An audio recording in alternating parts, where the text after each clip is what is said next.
أعوذ بالله من الشيطان الرجيم. قالت إني أعوذ بالرحمن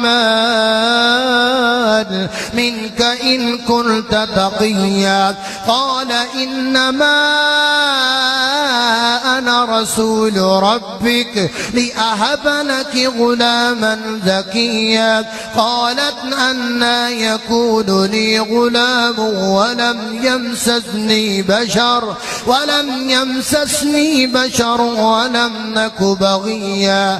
قال كذلك قال ربك هو علي هين ولنجعله آية للناس ورحمة منا وكان أمرا مقضيا.